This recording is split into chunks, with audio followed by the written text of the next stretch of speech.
ध्यानमूलं गुरुर्मूर्तिं पूजामूलं गुरुर्पदं मन्त्रमूलं गुरुर्वाक्यं मोक्षमूलं गुरुर्कृपा। अज्ञानतिमिरान्धस्य ज्ञानाञ्जनशलाकया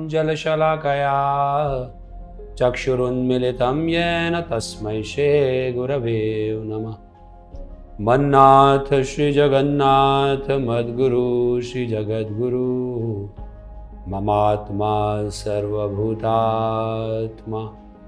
तस्मै श्री गुरवे नमः। हेलो फ्रेंड्स, हमारी चैनल पर आपका स्वागत है। योगा सीरीज का जो प्रथम अध्याय हम आज से शुरू करने जा रहे हैं। प्रश्न ये उपस्थित होता है कि योग की शुरुआत किसने की, कहां से की, कोई कथा है इसके पीछे की? कौन यह व्यक्ति था कि जो प्रथम योगी था?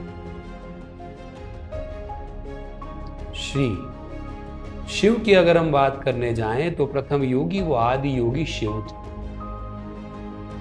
और उसके पीछे की एक बहुत बड़ी कथा है जो मैं आज आपके साथ शेयर करना चाहूंगा। हम सबको पता है कि हिमालय की कंदराओं में कैलाश पर महादेव जी का वास है।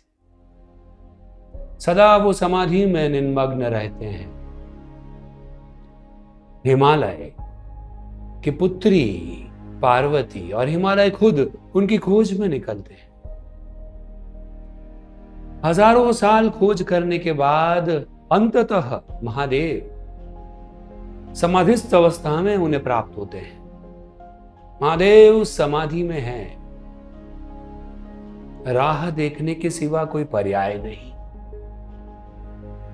हजारों साल के बाद समाधिस्थ अवस्था से महादेव बाहर आते हैं और वो हिमालय को आशीर्वाद देते हैं, पर पार्वती पर वो प्रसन्न नहीं।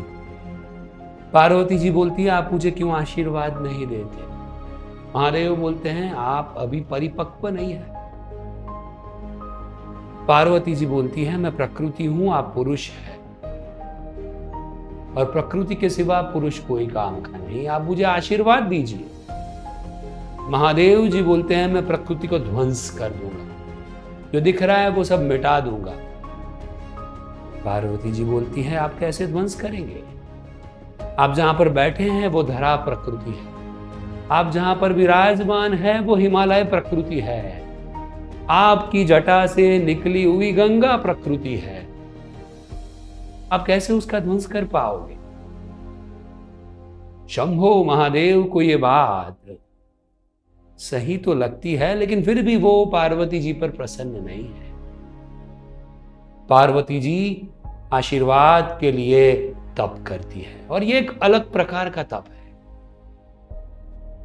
पूरे शरीर पर सिर्फ 3 पर्ण के साथ वो व्रत करना शुरू करती है, और ये व्रत करते करते, ये तपश्चर्या करते करते वो क्षीण होती जाती है।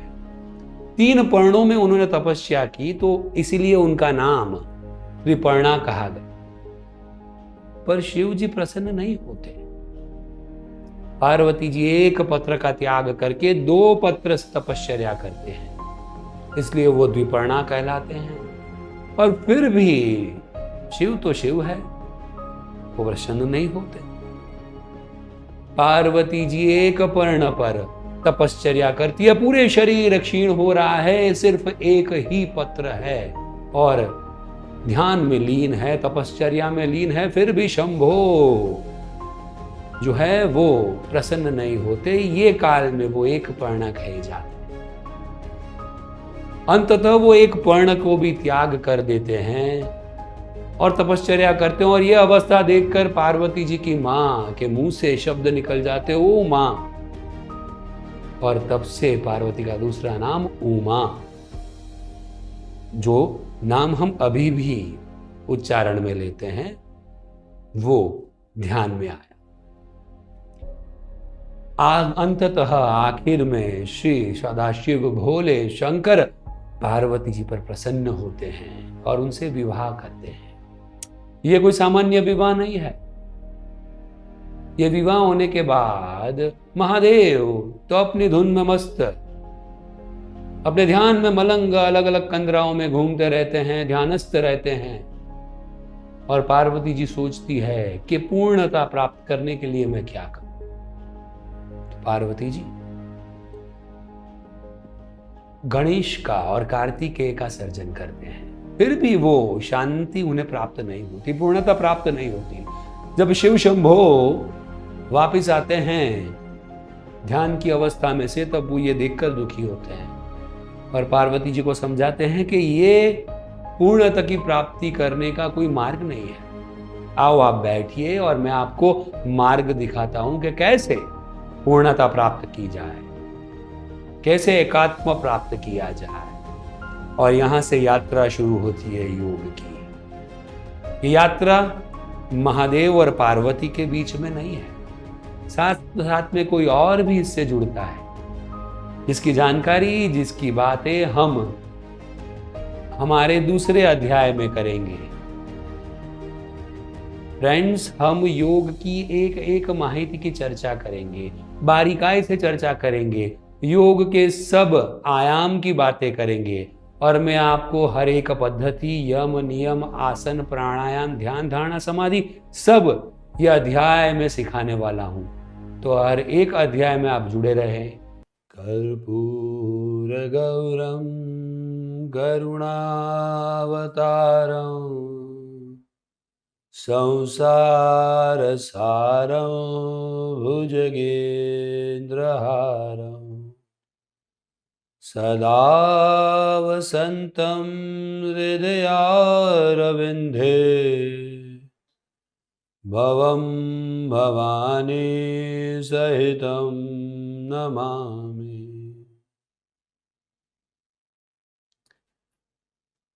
आप सबका स्वागत है योग की सीरीज के द्वितीय अध्याय में। प्रथम अध्याय में मैंने बात छोड़ी थी आदि योगी शिव और पार्वती की एक चर्चा से। आज वहीं से मैं हमारी यात्रा शुरू करने जा रहा हूं। आदि योगी शिव शंभो कैलाश पे प्रवर्तमान कहां से आए हैं किसी को पता नहीं, आंख बंद करके मग्न है समाधि में। आंखों से अश्रु की धाराएं बह रही है। एक अलौकिक अद्वितीय स्वरूप, एक तेजोन्मय प्रकाशमय स्वरूप। और जब भी हम कोई नई चीज देखते हैं तो हम आकर्षित होते हैं। मनुष्य गण, प्राणी गण सब आकर्षित होके ये समाधिस्थ पुरुष के अगल बगल में बैठ जाते हैं। दिन के महीने होते हैं, महीनों के साल होते हैं। धीरे धीरे धीरे धीरे ये मानव समुदाय बिखराता जाता है और अंततः बहुत सालों के बाद सिर्फ 7 लोग महादेव के सामने बैठे रहते हैं। अंततः महादेव शंभो समाधिस्थ अवस्था से बाहर, और ये अवस्था से बाहर आते ही वो ये 7 लोग जो बैठे हैं उन्हें देखते हैं और ये 7 लोगों को ज्ञान देने की शुरुआत करते हैं।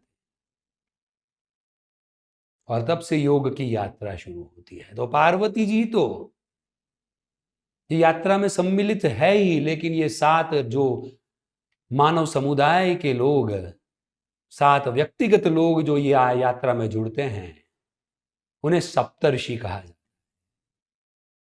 यह सप्तर्षि को शिव शंभो योग के बारे में, ब्रह्मांड के बारे में, शरीर के बारे में, शरीर और ब्रह्मांड के संतुलन के बारे में, मन के बारे में, तमाम चीजों के बारे में ज्ञान प्रदान करते हैं। और ये सप्त ऋषि अलग अलग दिशाओं में ये शंभो, शिव शंभो आदि योगी का ज्ञान फैलाने के लिए अलग अलग दिशा में जाते हैं। तो योग की शुरुआत यहां से होती है। अब प्रश्न ये उपस्थित होता है कि अगर हम योग की बात करें तो योग है क्या? आजकल योग शब्द को एक अलग तरीके से देखा जाता है। अगर मैं मेरा पैर उठाकर सिर के पीछे रखूं तो वे महान योगी है, ऐसा माना जाता है। अगर मैं उल्टा सिर लटक जाऊं और शीर्षासन कर लूं 1 घंटे तक तो मैं महान योगी हूं, ऐसा माना जाता है।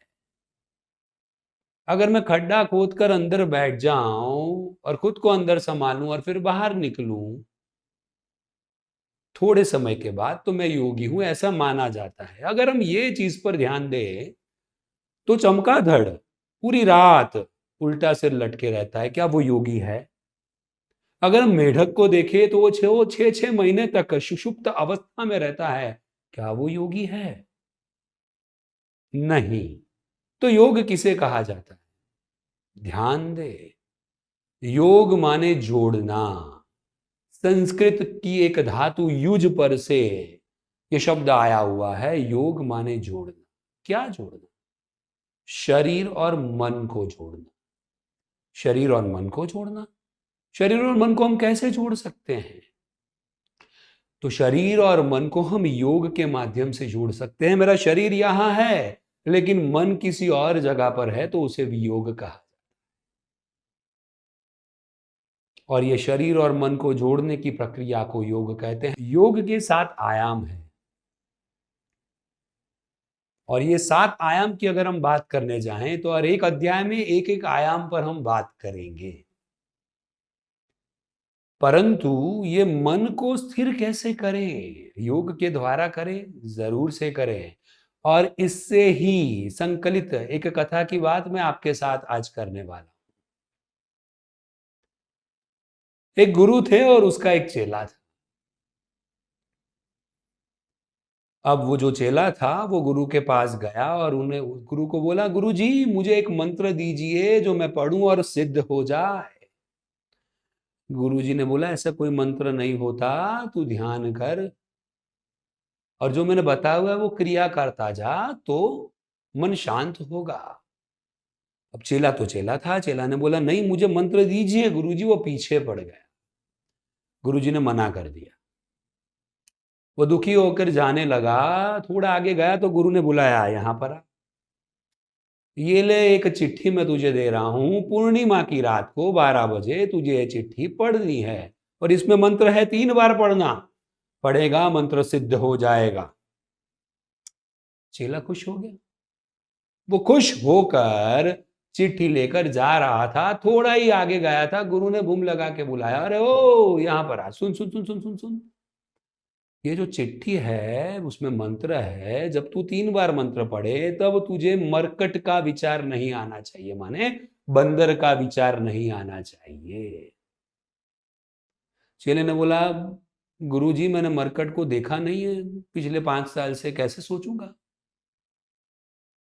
वो गया।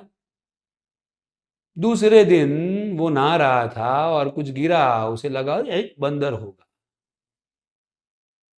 जा रहा था, कुछ आवाज आई, उसे लगा बंदर होगा।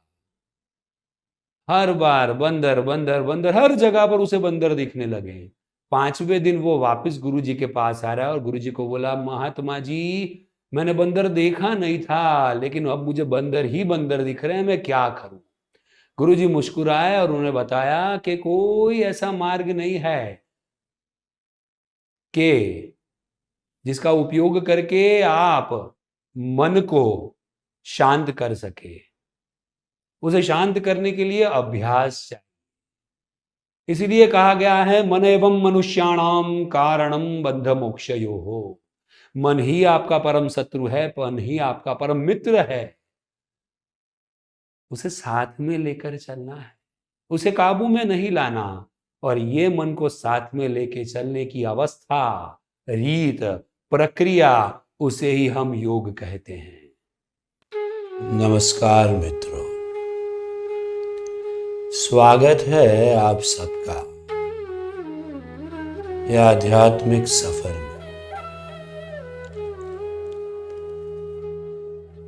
आज मैं आपके साथ बात करने वाला हूं शिवरात्रि की।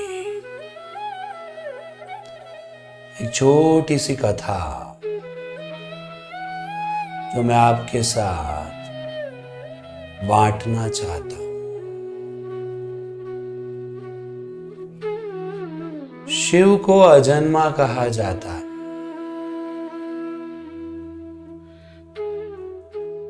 जिनका कोई जन्म नहीं, जो जन्म से परे है, उसे शिव कहा जाता है।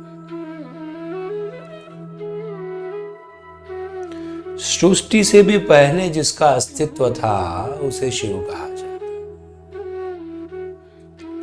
एक बार शिव अपनी समाधि में लीन बैठे हुए थे।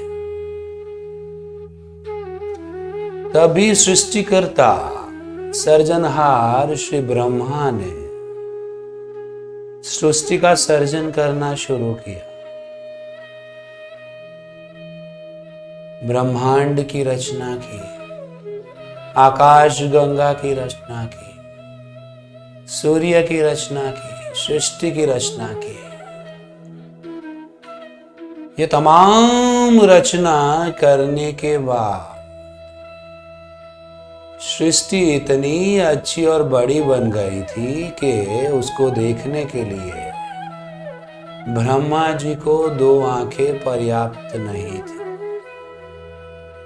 इसलिए उन्होंने अपना एक सिर बढ़ा दिया। वो भी कम था, इसलिए तीसरा सिर बढ़ा दिया। चारों दिशा में देखने के लिए उन्होंने अपना चौथा सिर भी बना दिया। और यही उन्माद में अपने मुकुट की तरह उन्होंने अपना 5वां सिर अपने सिर पर बना दिया और अपनी सृष्टि को देखते रहे। और ये समय के दरमियान शिव ने अपनी आंखें खोली। उन्होंने पाया कि ये सृष्टि है, लेकिन ये सृष्टि में बहुत कम लोग कम समय के लिए सुखी है। दुख दरिद्रता चारों ओर फैले हुए हैं, कोई सुखी नहीं है। उन्होंने ब्रह्मा की तरफ देखा। ब्रह्मा अपनी सृष्टि को देखने में मग्न थे और वो 5वां सिर भी था उनके सिर पर। शिव को क्रोध आया और उन्होंने अपने त्रिशूल से ब्रह्मा का ये 5वां सिर निकाल दिया। तब से ब्रह्मा 4 सिर वाले हैं। ब्रह्मा ने पूछा, भगवान आपने ऐसा क्यों किया? शिव ने कहा, आपने ये सृष्टि बनाई, सृष्टि में कोई सुखी नहीं है, तो आपको ये सृष्टि बनाने के बाद आनंद नहीं होना चाहिए। आपको ऐसा नहीं लग रहा आपने कुछ गलत कर दिया है? ब्रह्मा जी ने बताया कि मेरा कार्य सृष्टि का निर्माण करना है, सृष्टि को बनाना है। कोई सुखी रहे दुखी रहे वो मेरे हाथ में नहीं है, वो तो सबके मन की बात है। शिव ने बोला कि सृष्टि आपने बनाई तो मन भी आपने ही बनाया ना।